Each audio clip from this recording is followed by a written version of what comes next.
Tonight on Primetime Politics, finding a new home. I wasn't feeling that I was aligned with the ideals of what the leader of the opposition had been talking about. We'll examine the impact of Chris d'Entremont's decision to join the Liberals, its impact on the budget, and the Conservative Party he leaves behind. This is Primetime Politics. Hello, everyone. I'm Michael Serapio. Chris d'Entremont got a hero's welcome today, not from his former Conservative colleagues, but from the Liberal caucus.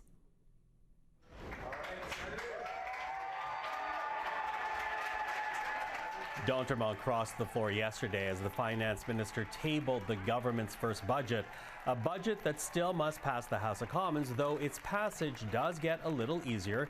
D'Entremont's defection from the Conservative ranks now brings the Liberal count inside the Commons to 170, just 2 votes shy of a majority. And as for his reasons for leaving the Poilievre team, take a listen right now to the new Liberal MP for the riding of Acadie-Annapolis.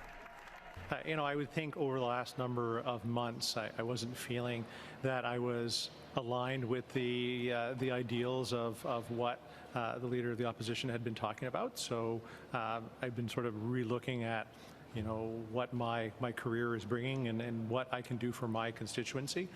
So over the last little bit, talking to many of my friends in the Liberal Party, as Deputy Speaker, I got to know a lot of those members personally.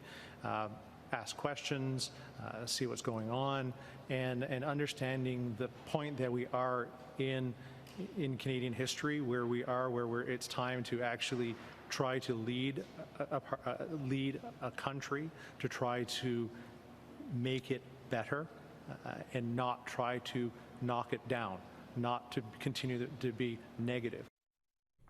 Okay, let's bring in the party's strategist now. Susan Smith is a Liberal strategist, founder and principal at Blue Sky Strategy Group. Hogan is a Conservative strategist, and George Soule is principal at On Step Strategies, also a former NDP Director of Communications. Hello to the three of you. Hello, Michael. Okay, so the Prime Minister, as we begin here with Chris d'Entremont, the Prime Minister says he is still open to and willing to talk to anyone.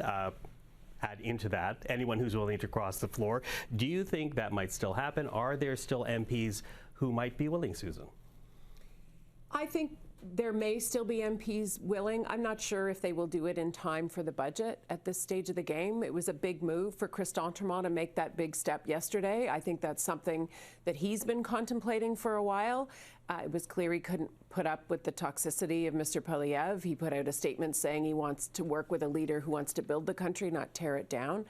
And as the lone Conservative from Nova Scotia, I think he's more of a progressive Conservative and he's more comfortable in the direction that the Liberal Party is going. I think there are a few more Conservatives who have difficulty with Mr. Poilievre's style of leadership and perhaps some of the policies. They may be a bit gun-shy at the moment because some of Mr. d'Entremont's former colleagues absolutely eviscerated him publicly, and you can see why he would happily go. Cole? Yeah, I think that there's Liberal overtures to try to get more people to cross the floor, whether it's from the Conservative side or the New Democrats. But, the Liberals are 2 votes away from their majority, so I'm sure they're lobbying hard to have that parliamentary security they currently don't have. In terms of d'Entremont, I think a lot of people on the Conservative side view this, like caucus members, party members, a lot of younger Conservatives view this as a bit of a betrayal of all of those entities within the movement, because you said something quite different 6 months ago. So now, when he runs again in the next election, and I hope he runs again as a Liberal candidate, he's going to have to explain to the voters in his riding why he decided to cross the floor and why he didn't mean what he said he meant and why he didn't mean the criticisms he had for the Liberal Party and Mark Carney just 6 months ago. Okay, I'm going to pick up on that point in a second, but Cole mentioned the fact that it's not just Conservatives who the Liberals are probably reaching out to, they're also probably reaching out to New Democrats. Are there potential MPs who might cross? Yeah, I don't see it at this point. I think there was a lot of talk right off the bat, right after the election, if that would happen. But I think as unique as this caucus might be among the New Democrats, and I'll admit that it's not the most the very diverse group of 7 people. within that caucus. But I think all of them are pure New Democrats and true believers. I think also some of them come from seats that are pretty solidly New Democrats. So it's going to be hard to see any of those people move, especially since they haven't already. I think the Conservative side, I mean, like the rumor mill in Ottawa is what it is, and so you can never know what to believe. But, you know, I've heard upwards of 7 names from the Conservatives, and so a few of those have got to be real, probably. And I think it's true. They might be scared away. You know, it's interesting to watch the Conservatives be like, D'Entremont, like, lost him. I hardly knew him. Like, this guy's been around for quite a while. He was the deputy speaker. He wanted to be deputy speaker again. He didn't get that. There's all kinds of things going on. And I think what we heard yesterday was that the Conservatives, rather than trying to show love to bring people back in, were cracking the whip. Yeah. And I think, frankly, for the progressive Conservative type folks, that was what was driving them away in the first place. Okay, well, and that's the point I want to pick up on, though, because, you know, you mentioned D'Entremont being a red Tory, and he describes himself as such, a progressive Conservative, perhaps more than just a Poilievre Conservative. And he did throw that grenade as he walks out of the Conservative caucus room, saying there's no room for a Conservative like him, which I think potentially creates a problem for Pierre Poilievre, because you had Tim Houston unwilling to campaign for him, and that's the Conservative base in Atlantic Canada, more red Tory, more progressive Conservative than perhaps Reform Conservatives from the West. Well, it is in Atlantic Canada. I think I would argue it is in Quebec, and it is in Ontario as well. And we saw that in the last election. I know my email box was full of people, and you had lots of Canadians. That's how Mark Carney was elected. There were people who are progressive Conservatives in the country, and they are comfortable, and I think that's a good thing, with a reasonable, responsible, pragmatic plan that Mark Carney puts forward to them, and they trust his approach to running the country. And maybe it's not a permanent trust, but at the moment when the comparator is Pierre Poilievre, it makes it easy for progressive Conservatives to lend their vote to the Liberals at this critical time in Canadian history. And so I do expect there are others that are actively considering, but they're just probably weighing their timing. Mm-hmm. You said you're anxious to see the next election and to see Mr. D'Entremont run as a Liberal, but isn't that a problem for the party if he runs as a blue Liberal and can attract the red Tory vote over to his side? Yeah, so I saw D'Entremont's comments in terms of the red Tory stuff, and I think that's interesting for a few reasons, because the red Tory segment of the party is basically a Liberal vote anyway. And D'Entremont was a PC MLA from 2003 to 2019, and then until yesterday, he was a Conservative MP, so he was comfortable up until this point. What exactly happened? Like, I know he said he wasn't offered anything, there was no offer of a cabinet position or anything of the sort, but how come you didn't come to this conversation before the last election? But the point he's making is there's no room for a Conservative like him in a Conservative party run by Pierre Poilievre. Yeah, who criticizes the RCMP. I mean, Poilievre hasn't learned from the election. It's one thing, I think, to put your name on the ballot with the leader in the election, lose, get smacked, get handed your hat, and hope that there's change and lessons learned and change in approach. But, you know, Poilievre is like a leopard or a Dalmatian. Like, those spots are not going to change, and he's just doubling down on it. So it makes it more uncomfortable for someone like Chris D'Entremont, who only won by 1.1% of the vote. There are a lot of Liberals in that riding. Which speaks to probably more of his self-interest than it does actual principle. Like, if red Tories actually existed and weren't just Liberals, Jean Charest would have won the last federal Conservative leadership race. The Conservative Party under Poilievre is something different, and it's not, you know, middling centrists trying to just be the Liberals. So if someone like D'Entremont wants to say that, oh, I wasn't comfortable any longer with this party, then that just sounds like, you know, a middling Conservative who just, you know, at the drop of a hat, when it's more convenient, crosses the floor and becomes a Liberal. I think there are a lot of Canadians who are comfortable in that center, and the Liberals would welcome them all into the party. Yeah, I think I'm going to go to George. George, what do you think? I'm happy to let them figure out who's more Conservative than who. Like, that's a fight that I'm happy to let the Liberals have with the Conservatives right now. And I think that is what is happened. So two things, or both things can be true, right? I think that Pierre Poilievre has moved the Conservative Party, or at least his leadership has moved far to a place where a lot of Conservatives aren't comfortable. Just to the tone and the anger and those things, just even if you're fiscally conservative, you're not necessarily comfortable with that leader. And Mark Carney has brought the Liberal Party to a place where if you're a fiscal conservative, you can feel comfortable at home in the Liberals with seeing cuts and not expansions of programs and that kind of a talk. And so I think those two things have happened at the same time. So now you've got all these former red Tories who think I'm actually more the kind of conservative that I believe in is more Mark Carney than it is Pierre Poilievre, and so that's whether it's an easy way to move. How worried is the Conservative Party about losing red Tories who may be within their ranks right now and having them cross the floor? I think with the influx of new caucus members that the Conservative Party has seen, these are Harper era and post-Harper era Conservatives for the most part. They're people that were elected under Stephen Harper or under Pierre Poilievre. So this is sort of, I would say, like it isn't 2003. There's a much different version of the Conservative Party now than it was 20-some years ago. And I think most Conservatives are on board with the direction that Pierre Poilievre has taken the Conservative Party, not the middling centrism of whataboutism and maybe this, maybe that center sweet spot that doesn't really exist for Canadians. Okay. I think it does. Chris d'Entremont, by the way, was elected in 2019, so that was after Stephen Harper. Okay. Let me move forward here because Chris d'Entremont, obviously that vote is needed by this government. It's a minority government. They need to get their budget passed. Chris d'Entremont gets them closer to the finish line, now shy of 2 votes. But does this point to a shortfall with this Prime Minister and this first budget? Because rather than doing a consultation that affects a budget that can create consensus in the House, he's looking for floor crossers in order to get this passed. I don't think he's actually looking for... I disagree with that, yeah. Okay. Yeah, Sorry. Go ahead, George. Well, I just don't think he's actually looking for floor clusters. I think he actually doesn't care that he doesn't have a majority, and he's acting like he does. And I think he actually is Prime Minister CEO and saying, look, here's the budget. I mean, if you look at it, there's not even colorful language in the budget to try to sell it. There's not stuff for every community. It's just straight up, here's what it is. If you don't like it, shove it, and let's go to an election. I'm asking about. That's the short. I think it is. He's not there to build. He's not there to build unity. He's just there to say, follow me or else. And his or else is let's go to an election. And I think it's almost interesting to see the floor crossers because I think he's happy to earn or try to earn or lose the majority through another election. Okay, Susan? I don't think there's the or else arrogance that George is ascribing there. I think the Prime Minister has brought in the pragmatic budget that he signaled to Canadians that he would bring in, that he was signaled to Canadians he was going to do in the election and since. I think picking up members, if there are more floor crossers, I think any minority government is seeking to do something like that.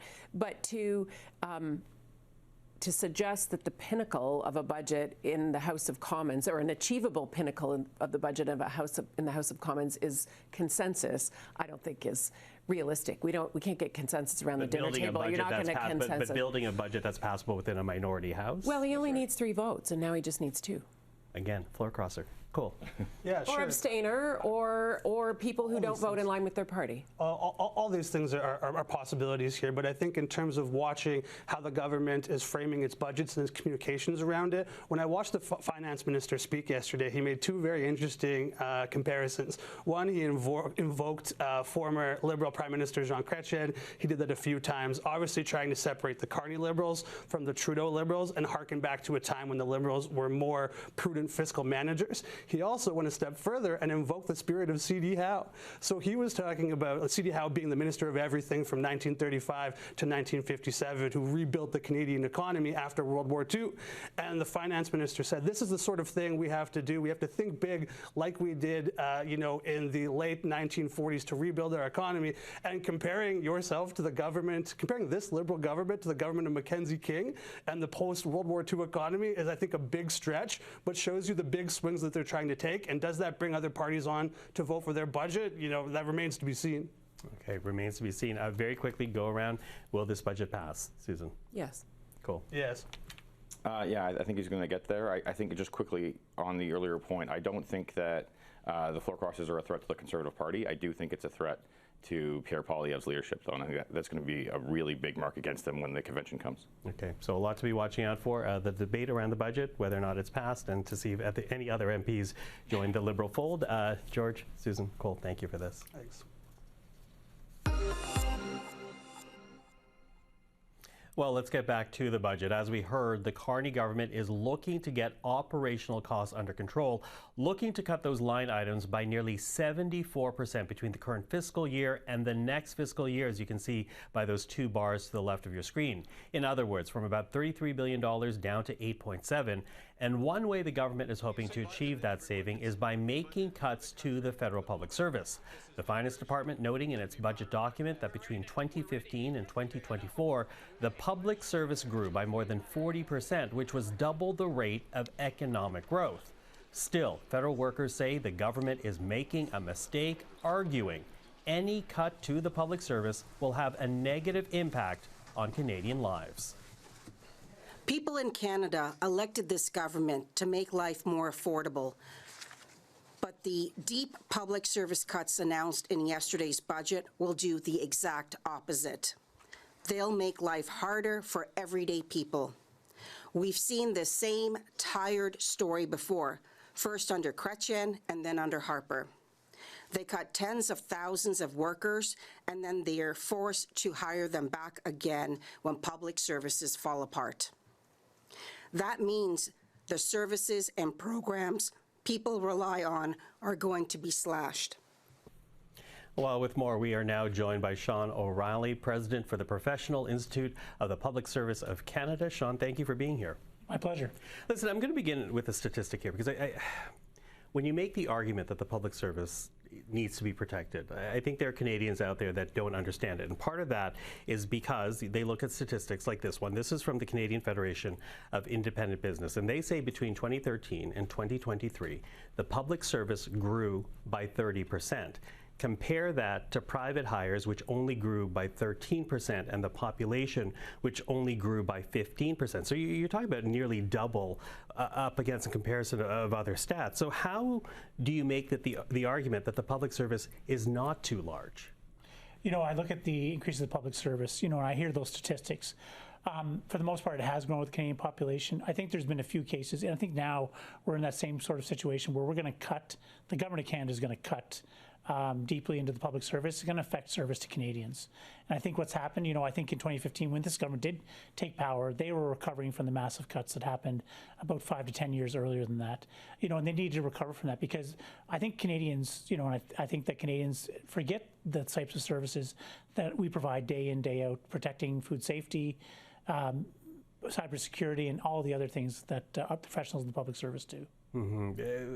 You say protect services, but when you listen to the government argument, what they're trying to do is bring back the size of the civil service to pre-pandemic levels. Why was it possible to deliver services to Canadians with a smaller public service size than it being impossible now in this moment in time? You know, you talk about 2019, I'm going to talk about 2020, the beginning of the pandemic. There was a lot of scrambling, a lot of basically looking and trying to find public servants to help serve the Canadian people. We were in a pandemic, and basically there had been massive cuts to the Public Health Agency and Health Canada. And then we and the government invested that time to make sure that we could serve Canadians better. But the pandemic is over. The emergency portion of the pandemic is over. Sure, but you know what? We also have to keep doing research and science to make sure that we're protecting Canadians. I look at even the cuts that happened to food safety and all the issues we've had there. You know, and you know, you may say the pandemic's over. We have no idea when the next pandemic's going to come.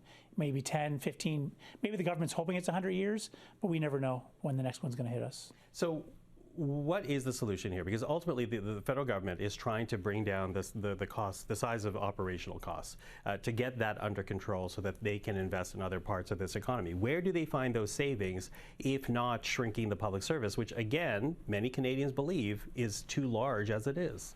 You know, you want to find some savings in the federal budget? $26 billion.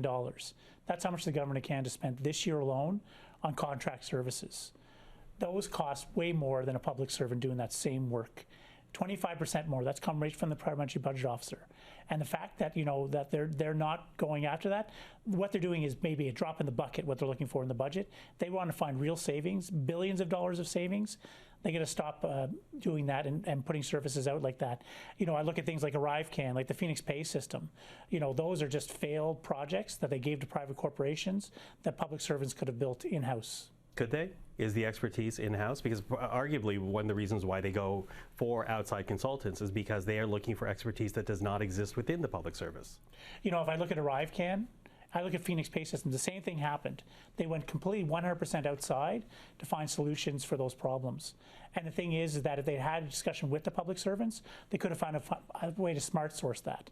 You get some expertise from the outside, get the folks inside up to speed, build the system, and have public servants run it day in, day out. And that's what they should have done, but they don't. It's system after system I see that's outsourced that could have been done inside for much cheaper. Okay, so what do you do at this point? Because the budget has been delivered. At this point, the Liberals are working to getting it passed. How do you turn this around for public servants? Or are you essentially left holding the bag? Arguments or not, good or bad arguments, the government's going to move forward on cutting back. You know, I think Canadians have to talk to their politicians, talk to their MPs, and make them realize exactly how their communities are going to be hurt by these cuts. You know, I think there's a reason that the government was very vague in these cuts, because I don't think Canadians fully realize what they're going to lose with these cuts. And I think that I am, and our members, and definitely the Canadian public, should be talking about the important work that public servants are doing and serving them every day. Are you willing to work with the federal government to find savings? Since this government got elected, I have been willing to serve and willing to help find real solutions to those problems. I want to be a partner with the Prime Minister and the President of the Treasury Board. I've yet to have those meetings, and I really want to sit down with them and find real solutions to these problems. You've not had those meetings. What is the status of, I guess, an invite at this moment in time? Where have you gone? What are you going to do going forward? You know, I've had initial meetings with the government, but I want to have real discussion, meaningful discussion about where we can find real savings. You know, I talked about contracting out. I'd like to have a conversation also about return to office, what that looks like. You know, because they want to talk about efficiency and effectiveness. The studies show that individuals and employees are more productive when they have the flexibility to work where they can. Okay. Sean O'Reilly, thank you for this. Thank you for joining us this evening. No problem. Thank you so much. To Washington now, where the U.S. Supreme Court began hearing oral arguments today, arguments in favor of and against Donald Trump's use of emergency powers to impose tariffs on countries like Canada and Mexico. This will be the final legal test of those so-called IEEPA tariffs, with the 9 U.S. Supreme Court justices being asked to decide if Trump's imposition of those tariffs are presidential overreach, or if they are appropriate, since the 1977 IEEPA law does give the executive emergency powers if the situation merits. The ruling will have far-reaching consequences not only in the United States, but here in Canada as well. We are now joined by Dan Rayfield. Mr. Rayfield is the Attorney General for the state of Oregon. Mr. Rayfield, thank you for taking the time. Absolutely. Thanks for having me. So your state is taking on these Trump tariffs. In fact, your Solicitor General will be making arguments not only on behalf of Oregon, but 11 other states that include Minnesota and New York. Walk us through the argument that Oregon will make before America's top court. Yeah, and it's pretty simple because you can overcomplicate legal things pretty fast. This is a case where you have the Constitution that gives the power to Congress to set tariffs. Now, the Congress has given a little bit of power to the president, but they've done so by creating safeguards for the economy, safeguards for small businesses and consumers, sideboards, if you will, that limit how high they can be, the duration, require factual findings. Now, normally presidents use these statutes. This is the first time any president has not used these statutes and has now attempted to take this creative way, using an emergency power to implement tariffs in a way that no other president had. So that's kind of the crux of this, where we're saying, hey, Mr. President, if you want to do tariffs, you got to do it the right way. You don't get to skirt these laws that Congress passed to implement your tariffs. And so that's what we'll be arguing on Wednesday. Okay, but you know, to hear it from Donald Trump himself, these tariffs, he argues, have been necessary because he has actually used them to negotiate better deals out of countries, including from this one, forcing essentially other jurisdictions to make concessions. How do you counter that argument? I mean, that's what I would say if I was doing unconstitutional things as well. But the fact remains, and history tells us, that numerous presidents have been able to successfully effectuate good trade policy that's good for Americans, trade policy that's good for Canadians, trade policy that's good for the world, without having to abuse an emergency power. And in fact, President Donald Trump used the appropriate statutes during his first 4 years. The thing is, he didn't like those. He didn't like that Congress put constraints on him. And that's why he wanted to be creative and do this thing that no other president have had. Now, we also know that this president will say and do anything he wants when it comes to social media. So you really got to look at those underlying facts.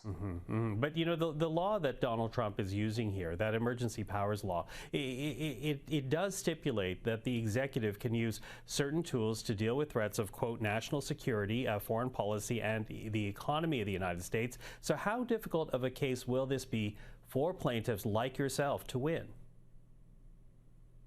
Well, you got to remember, a panel of 3 judges in New York already ruled this was unconstitutional.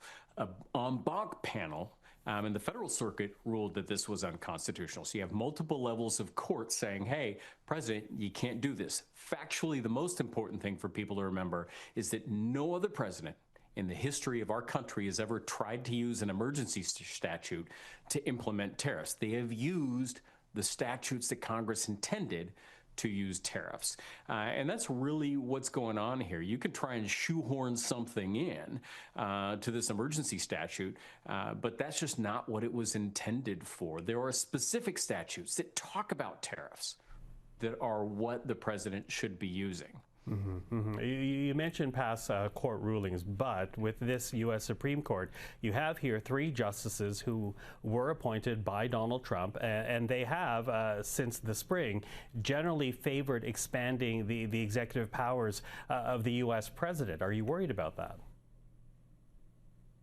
Not at all. I believe that the language of the statute is incredibly clear. And I believe we have been successful with judges that were appointed by Trump in the past. We've been successful with judges that were appointed by Republicans. I also think when we start talking about where justices have been appointed, we really lose the context that when you put that robe on in our courts, you are supposed to be an independent jurist and do your best to divorce yourself from your philosophical leanings as you approach these cases. I really do believe that as these judges approach this, they're going to look at it from the health of our democracy and what was intended to be 3 unique branches of government, co-equal branches of government as they apply this law. And so I do remain hopeful and optimistic as we move forward because I think the facts of this case were just as strong on day 1 as they are right now. Okay, forgive me. I do want to push on that, though, because, again, you do have a high court that has favored expanding the powers of the U.S. executive. How is that not going to factor in? Or perhaps you can explain why you think that will not factor in this case. Yeah, and a lot of the headlines where you're seeing those rulings that are coming into the Supreme Court right now, and I think the ones you're probably referencing, are on procedural issues about how are we going to deal with universal injunctions across the nation. This is the first case that'll be going in front of the United States Supreme Court on the merits of what is going on here in our country. In fact, some of the doctrines that we are using to limit and curb the power of the executive branch are conservative doctrines that were developed by the conservative part of the court. So you think about the non-delegation doctrine, that's really nerdy and weedy. And we think about the major questions doctrines. But for folks to know, these are arguments that we're making that were developed through conservative jurists. So it is really going to stress test these judges as they start reviewing this case. But what we all know as Americans is that prices are going up. And what we know as Americans is that we never intended to have a policy that the president could implement willy-nilly because he didn't like the tie that some president of Brazil was wearing, or he didn't like the way that the Canadian government spoke to him on social media or did these various things. That's not good trade policy. No president should have that type of unilateral power. And if the Supreme Court rules against us, that's the type of power this president will have. And I do believe that that clarity in America is incredibly important because that will give Congress power to then change that law to cabin in the president's authority. Mr. Rayfield, thank you for this. Appreciate the time this evening. Yeah, thank you. Good to see you. And we'll continue to follow the case. I'm Michael Serapio. For everyone here at CPAC, thank you for watching. Andrew Thompson will take over the desk tomorrow evening. I'll be back on Friday, and until then, take care.